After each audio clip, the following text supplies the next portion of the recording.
اے لوگوں جو ایمان لائے ہو، اللہ کی اطاعت کرو، رسول کی اطاعت کرو اور اپنے بڑے علماء یا حکماء کی اطاعت کرو۔ تو کہتے ہیں کہ دیکھو یہاں پر اللہ تعالیٰ نے اللہ اس کے رسول کی اطاعت کے بعد علماء اور بڑے بڑے حکماء کی اطاعت کرنے کا، تقلید کرنے کا حکم دیا ہے، لہذا یہاں تقلید ثابت ہے اللہ رب العالمین، اس کے بعد نبی صلی اللہ علیہ وسلم کی۔ لہذا کسی بھی مسئلے میں اگر کوئی اختلافی ہو تو سب سے پہلے اللہ اس کے رسول کی دلیلیں دیکھی جائے گی، اس کے بعد وہ اولی الامر کا لحاظ۔ اگر علماء کی تقلید کرنے کے آپ دلیل پکڑتے ہو تو اس سے تو حاکم بھی مراد ہیں، جسے مسلمانوں کی طرف سے کسی کی جگہ حاکم بنایا جائے وہ بھی اس سے مراد ہے۔ لہذا اگر کوئی حاکم غلطی کرتا ہے، احناف کیا کہتے ہیں، اگر کوئی بادشاہ یا کوئی حاکم حکمراں اگر قرآن و حدیث کے مطابق فیصلہ کرے گا تو ہم لے لیں گے، لیکن اگر قرآن و حدیث کے مطابق فیصلہ نہیں رہے گا تو ہم اس کو کیا کریں گے، رد کر دیں گے۔ جب یہ اصول تم اپنے حاکموں پہ لاگو کرتے ہو تو یہی اصول اپنے علماء پہ لاگو کیوں نہیں کرتے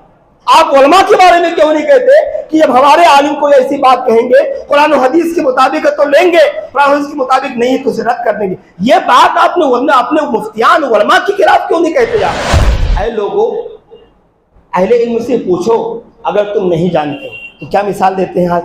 دیکھو اہل علم سے پوچھنے کا حکم دیا جا رہا ہے، لہذا اہل علم کے بعد سے پوچھنا اور اس پہ عمل کرنا یہ تقلید کی دلیل ہے۔ ٹھیک ہے، کیا کسی اہل علم سے کوئی سوال پوچھنا تو کیا پوچھنے سے اس پر عمل کرنا بھی لازم ہوتا ہے؟ کوئی مسئلہ آپ پوچھے تو کیا ضروری کیا؟ مثلا آپ نے مجھ سے طلاق کا مسئلہ پوچھا تو ضروری ہے کہ آپ طلاق دے دو گے گھر میں؟ اگر آپ نے مجھ سے کسی مسئلے میں، طلاق کے مسئلے میں سوال کیا، میں نے کہا بھائی ایسا ہے، تو کیا اس طلاق کو اپنے گھر میں جا کے لاگو کر دو گے؟ ضروری ہے کیا سوال کا جواب ملنے پر آپ اس پر عمل کرنا ضروری ہے کیا؟ نہیں، کوئی بھی سوال کر سکتا ہے اہل علم سے، لیکن ضروری نہیں کہ اس پہ عمل پیرا ہو۔ تو اس پہ تقلید کرنے کی دلیل کہاں سے آ گئی؟ ائمہ کرام کی تقلید واجب ہے، تو میرا سوال یہ ہے کہ کیا ائمہ کرام کے آنے کے بعد نبی صلی اللہ علیہ وسلم کی اتباع منسوخ ہو گئی؟ کیا کوئی امت کا آدمی نعوذ باللہ یہ کہہ سکتا ہے کہ چاروں اماموں کے آنے کے بعد نبی صلی اللہ علیہ وسلم کی اتباع منسوخ ہو گئی ہے، انہی کی اتباع کرو، انہی کی تقلید کرو، انہی کی بات مانو، نبی کی حدیث صحیح آ جائے تب بھی اسے ماننے کے بعد امام کے پیچھے سورہ فاتحہ پڑھنا ہے، امام کی پیچھے چاہے سنت ہو، فرض نماز ہو، کچھ بھی ہو، نبی صلی اللہ علیہ وسلم کی حدیث صحیح بخاری کے اندر، وہ بھی کوئی عام معمولی کتاب نہیں ہے، صحیح بخاری کی حدیث، آپ صلی اللہ علیہ وسلم نے فرمایا لا صلاۃ لمن لم یقرأ بفاتحۃ الکتاب، اس شخص کی کوئی نماز ہوتی ہی نہیں جس نے سورہ فاتحہ نہ پڑھی۔ پہ ہاتھ باندھنے، رفع الدین کرنے کی 70 سے زیادہ حدیثیں موجود ہیں، 70 سے زیادہ حدیثیں موجود ہیں۔ ایک حدیث کا انکار نبی صلی اللہ علیہ وسلم کی تمام سنتوں کا انکار ہے۔ اگر ایک حدیث کا انکار کرنے والا مخالف رسول ہے، اور اگر آپ نے ایک حدیث کا انکار کیا گویا ان 70 حدیثوں کا آپ نے انکار کیا۔ لہذا جاؤ تمام کتابیں اٹھا کر دیکھو، 70 سے زیادہ حدیثیں صرف ہاتھ اٹھا کر نماز پڑھنے کی ہے، 4 جگہ نبی صلی اللہ علیہ وسلم نے رفع الدین کیا، اس کے لیے تقلید کا معنی کیا ہے اس کو بتا کے آپ کی تفصیلات میں آپ کے سامنے رکھتا ہوں۔ کسی شخص کے قول کو، کسی شخص XYZ کوئی بھی عالم مفتی کسی شخص کے قول کو بلا دلیل ماننا، اس حال میں کہ اس شخص کا قول حجت نہیں ہو سکتا۔ مطلب کسی آدمی کے، عام آدمی کے قول کو بغیر دلیل کے، دلیل اس کی کچھ بھی نہیں ہے، بغیر دلیل کے اسے مان لینا، جبکہ اس آدمی کا قول حجت ہو ہی نہیں سکتا۔ مثال سب سے تفصیلات آگے دیتا ہوں۔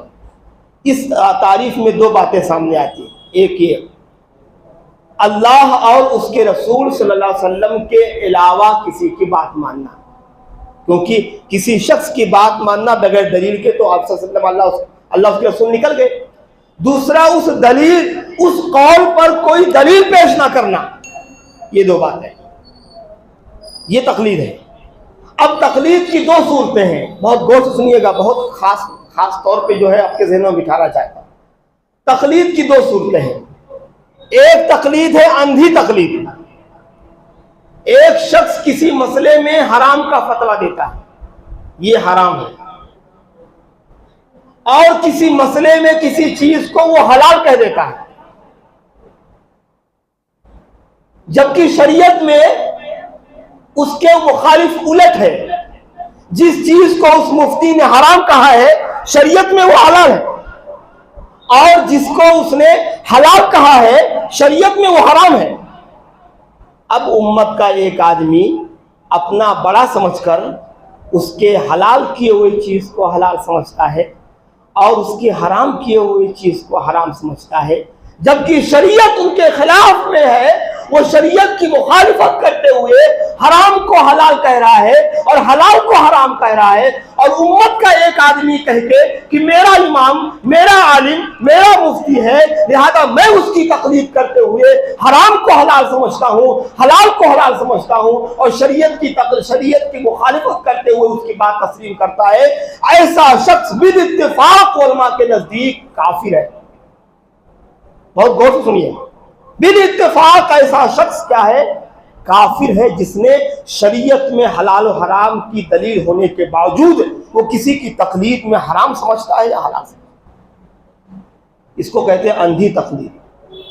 کیونکہ اب ایک مثال دیتا ہوں، اگر کسی آدمی نے فتویٰ دے دیا، کسی مفتی نے، کہ شراب کا کچھ حصہ اگر پئیں گے آپ تو وہ آپ کے لیے حلال ہے، جبکہ پوری امت جانتی ہے، پورے مسلمان اس بات سے واقف ہے کہ شراب کا ایک قطرہ بھی اگر 1 لیٹر دودھ میں ڈالا جائے تب بھی وہ حرام ہے، لیکن ایک عالم فتویٰ دیتا ہے کہ نہیں، وہ اگر کچھ قطرے اس کا اگر پیا جائے تو وہ حلال ہے۔ ایسے شخص کی بات کو تسلیم کرنے والا شخص بالاتفاق کافر ہے۔ دلیل دوں گا میں اس پر، ایسی باتیں نہیں ہیں۔ نبی صلی اللہ علیہ وسلم کے ایک صحابی ہے عدی بن حاتم رضی اللہ عنہ، وہ کہتے ہیں کہ نبی صلی اللہ علیہ وسلم نے ایک مرتبہ میرے سامنے ایک آیت پڑھی، اتخذوا احبارهم ورهبانهم اربابا من دون اللہ۔ آپ نے فرمایا، اللہ تعالیٰ کا قول ہے کہ بنی اسرائیل نے اپنے علماء اور اپنے راہبوں کی باتوں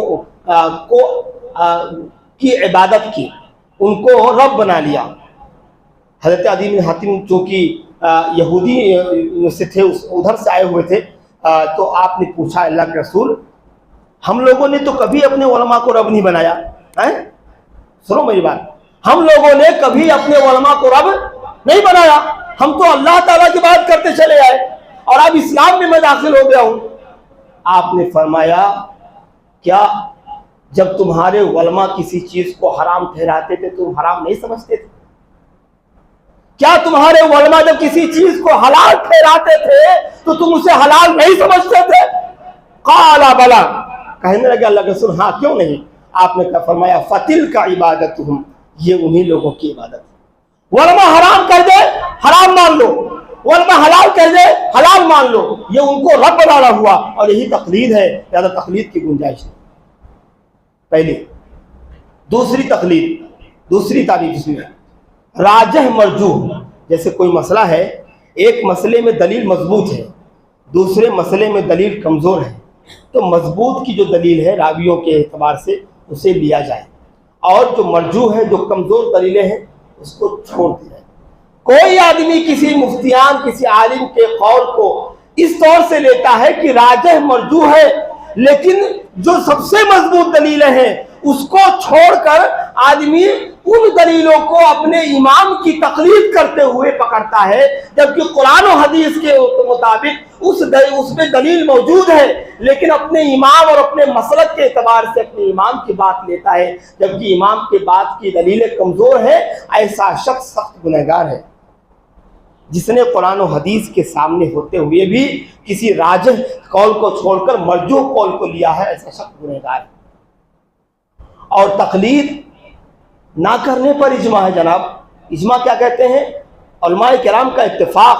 امام شافعی رحمۃ اللہ علیہ کا قول ہے کہ اگر کسی کے سامنے قرآن اور حدیث کی کوئی دلیل آ جائے تو اس کے لیے حلال نہیں ہے کہ کسی اور مسئلے کی طرف جائے۔ اس پر علماء کا اجماع ہے، ہمارے سلف نے اس پر اجماع کیا ہے، اور ظاہر بات ہے قرآن حدیث کی دلیل آئے گی تو کسی اور کی طرف جانے کی ضرورت کیا ہے؟ بتاؤں گا آگے چل کے کس کس چیزوں میں آج قرآن و حدیث ہے پھر بھی لوگ دوسرے پہ عمل کر رہے ہیں۔ ان لوگوں کی دلیلیں دیتا ہوں جو احناف میں سے جو تقلید کے قائل ہیں کہ تقلید کرنا چاہیے۔ وہ کہتے ہیں، ایک دلیل ہے یا ایھا الذین آمنوا اطیعوا اللہ واطیعوا الرسول اولی الامر منکم، اے ایمان والو یا اے لوگوں جو ایمان لائے ہو اللہ کی اطاعت کرو، رسول کی اطاعت کرو، اور اپنے بڑے علماء یا حکماء کی اطاعت کرو۔ اولی الامر، اپنے سے بڑے حاکموں کی یا علماء کرام کی یا بڑے بڑے سلف میں سے۔ تو کہتے ہیں کہ دیکھو یہاں پر اللہ تعالیٰ نے اللہ اس کے رسول کی اطاعت کے بعد، اللہ اس کے رسول کی اطاعت کے بعد علماء اور بڑے بڑے حکماء کی اطاعت کرنے کا، تقلید کرنے کا حکم دیا ہے، لہذا یہاں تقلید ثابت ہے۔ لیکن اگر ذہن دوڑایا جائے تو یہاں انہی کا رد ہے۔ پہلی چیز، آیت کا شروع کا لفظ دیکھو، یا ایھا الذین آمنوا اطیعوا اللہ واطیعوا الرسول۔ پہلے کس کی اطاعت کا حکم ہے؟ بولو، پہلے اطاعت کس کا حکم دیا رہا ہے؟ اللہ رب العالمین، اس کے بعد نبی صلی اللہ علیہ وسلم کی۔ لہذا کسی بھی مسئلے میں اگر کوئی اختلافی ہو تو سب سے پہلے اللہ اس کے رسول کی دلیلیں دیکھی جائے گی، اس کے بعد وہ اولی الامر کا لفظ ہے، اس کے بعد۔ اور دوسری بات، اولی الامر سے اگر علماء مراد لیں گے تو ظاہر بات اگر علماء کی تقلید کرنے کے آپ دلیل پکڑتے ہو تو اس سے تو حاکم بھی مراد ہیں۔ حاکم جسے مسلمانوں کی طرف سے کسی کی جگہ حاکم بنایا جائے وہ بھی اس سے مراد ہے۔ لہذا اگر کوئی حاکم غلطی کرتا تو آپ کیا کہتے ہیں، احناف کیا کہتے ہیں؟ اگر کوئی بادشاہ یا کوئی حاکم حکمراں اگر قرآن و حدیث کے مطابق فیصلہ کرے گا تو ہم لے لیں گے، لیکن اگر قرآن و حدیث کے مطابق فیصلہ نہیں رہے گا تو ہم اس کو کیا کریں گے؟ رد کر دیں گے۔ جب یہ اصول تم اپنے حاکموں پہ لاگو کرتے ہو تو یہی اصول اپنے علماء پہ رد کیوں نہیں کرتے؟ آپ علماء کے بارے میں کیوں نہیں کہتے کہ جب ہمارے عالم کوئی ایسی بات کہیں گے قرآن و حدیث کے مطابق تو لیں گے، قرآن و حدیث کے مطابق نہیں تو اسے رد کر دیں گے؟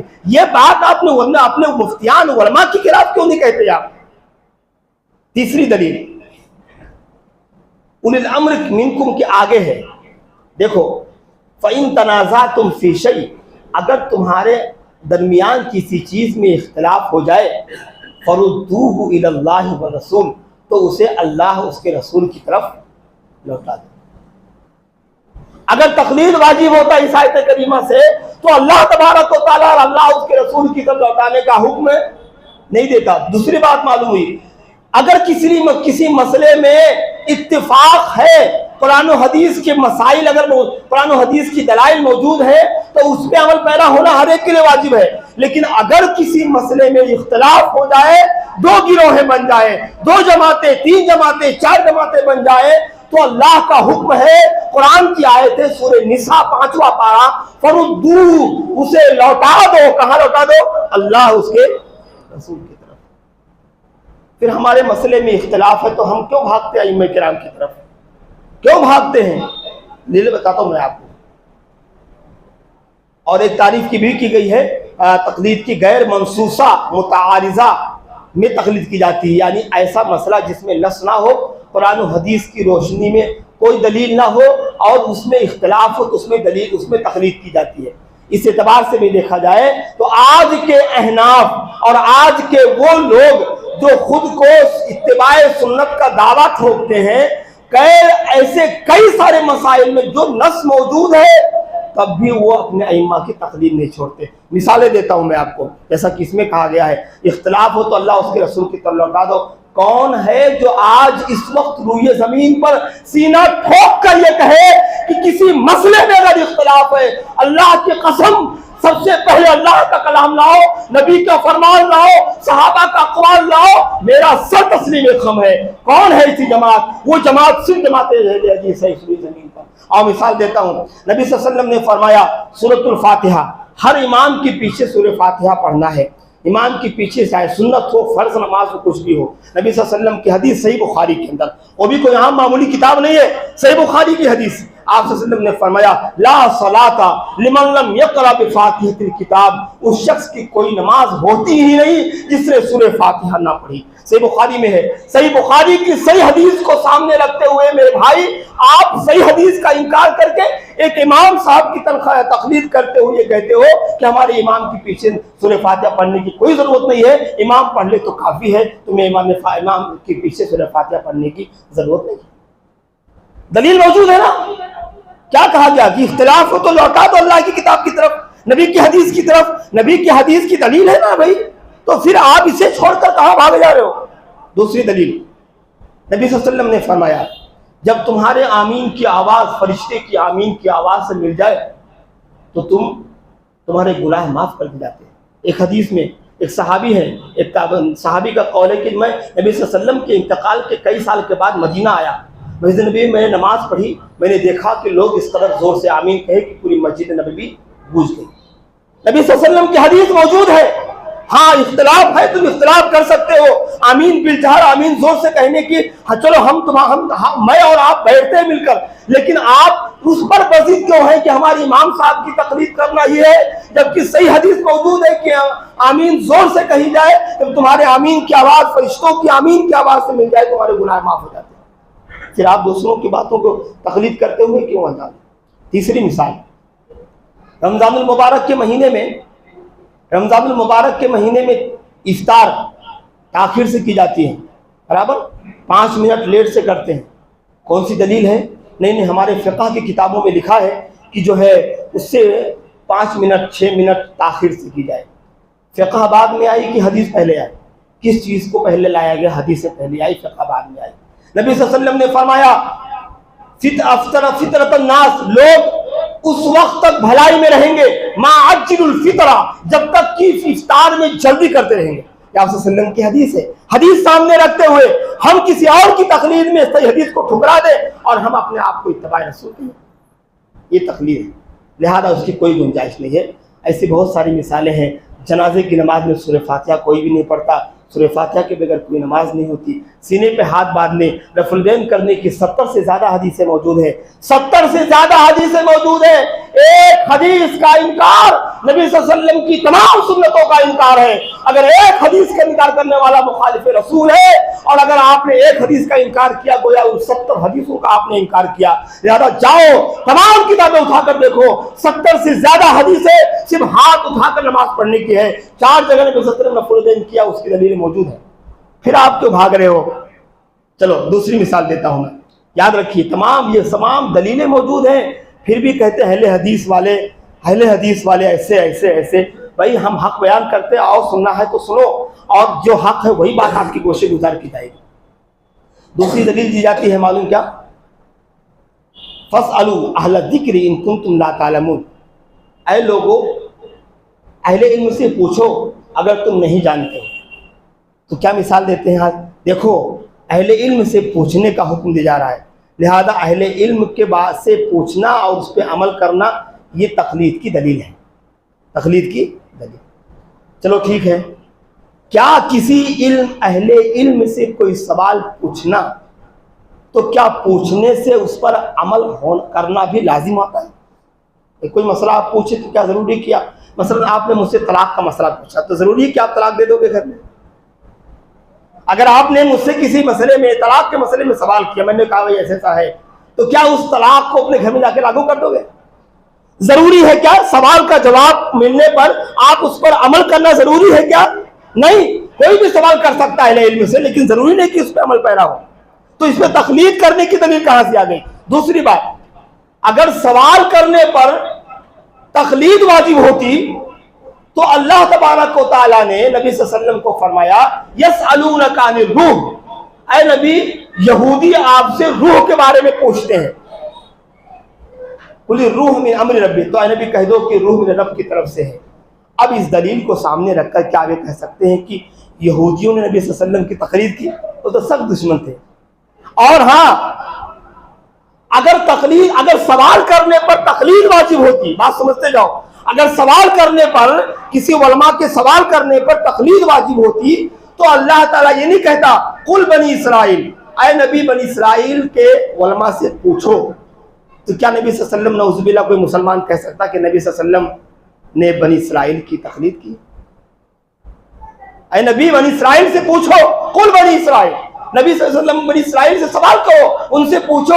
تو کیا سوال کرنے پر اگر تقلید واجب ہوتی تو کیا نعوذ باللہ نبی صلی اللہ علیہ وسلم نے بنی اسرائیل کی تقلید کی؟ ان کی باتوں کو آپ نے تسلیم کیا؟ نہیں کیا۔ تو یہ دلائل ہیں، اس کا جواب ہے۔ آؤ ایک دلیل اور دیتا ہوں نبی صلی اللہ علیہ وسلم کے بارے میں، وہ لوگ دیتے ہیں کہ یہ تقلید واجب ہے۔ فرمایا اللہ تبارک تعالیٰ نے، یہ دلیل سورہ بنی اسرائیل 15 پارے میں، یوم ندعو کل اناس بامامہم، ہم قیامت کے دن انہیں ان کے ائمہ اور ان کے بڑوں کے ساتھ بلائیں گے۔ تو کہتے ہیں دیکھو بھائی اگر تم تقلید نہیں کرو گے تو 4 امام ہیں، چاروں اماموں میں سے آپ لوگ تو کسی کی تقلید نہیں کرتے، قیامت کے دن کس امام کے ساتھ کھڑے ہوں گے، ہے نا؟ یوم ندعو کل اناس بامامہم، ہم اس دن ان کے اماموں کے ساتھ لوگوں کو بلائیں گے۔ تو یہ دلیل ہے تقلید کے، کہتے ہیں تقلید کی دلیل ہے کہ ہم ہر آدمی کو اس کے امام کے ساتھ بلایا جائے گا۔ اگر امام کی تقلید نہیں کرو گے تو تم کس امام کے ساتھ کھڑے ہوگے؟ بات تو بالکل صحیح ہے۔ چلو ہم آپ سے پوچھتے ہیں اماموں کی تقلید کب سے شروع ہوئی معلوم آپ کو؟ 4 صدی ہجری سے، 400 سال کے بعد، 400 سال کے بعد تقلید کا شروع ہوا۔ صحابہ کرام بھی قیامت کے دن کھڑے ہوں گے نہیں کھڑے ہوں گے؟ کھڑے ہوں گے نا، صحابہ کھڑے ہوں گے، غور سے سنو، دماغ میں ذہن میں گھر بات، صحابہ کرام کھڑے ہوں گے، صحابہ اللہ کے سامنے کھڑے ہوں گے تو وہ کس امام کی تقلید کیے ہوں گے؟ ان صحابہ کا امام کون ہوگا؟ جواب دیں گے آپ نبی صلی اللہ علیہ وسلم، برابر، ان کے امام نبی صلی اللہ علیہ وسلم۔ تو جناب اہل حدیث کی بھی امام نبی صلی اللہ علیہ وسلم ہے، اہل حدیث کی بھی امام نبی صلی اللہ علیہ وسلم ہے۔ اور اگر آپ کا جواب یہ ہے کہ جو 4 صدی کے بعد کے لوگ ہیں ان کے لیے ائمہ کرام کی تقلید واجب ہے، تو میرا سوال یہ ہے کہ کیا ائمہ کرام کے آنے کے بعد نبی صلی اللہ علیہ وسلم کی اتباع منسوخ ہو گئی؟ کیا کوئی امت کا آدمی نعوذ باللہ یہ کہہ سکتا ہے کہ چاروں اماموں کے آنے کے بعد نبی صلی اللہ علیہ وسلم کی اتباع منسوخ ہو گئی ہے، انہی کی اتباع کرو، انہی کی تقلید کرو، انہی کی بات مانو، نبی کی حدیث صحیح آ جائے کبھی اسے ماننے کی ضرورت نہیں ہے؟ کیا کوئی امت کا آدمی اتنی بڑی جرات کر سکتا ہے؟ نہیں کر سکتا۔ ویری سمپل، سمپل دماغ میں بیٹھنے والی بات ہے۔ صحابہ کرام کے امام نبی صلی اللہ علیہ وسلم، 4 صدی ہجری سے پہلے کے لوگوں کا امام کون تھا؟ مجھے بتائیے، کس امام کی تقلید کی انہوں نے؟ ابو بکر صدیق رضی اللہ تعالیٰ عنہ سب سے پہلے مخاطب ہیں غار حرا کے اس پیغام کا۔ نبی صلی اللہ علیہ وسلم کے بعد صحابہ جو ہے ابو بکر، عمر، عثمان و علی، ان چاروں نے کس کی تقلید کی؟ کون امام تھے استاد؟ اگر مقلد سب سے زیادہ حقدار کوئی تقلید کرانے کا ہوتا تو وہ ابو بکر صدیق رضی اللہ عنہ ہوتے، ابو عمر فاروق رضی اللہ عنہ ہوتے، عثمان و علی ہوتے کہ میری تقلید کرو۔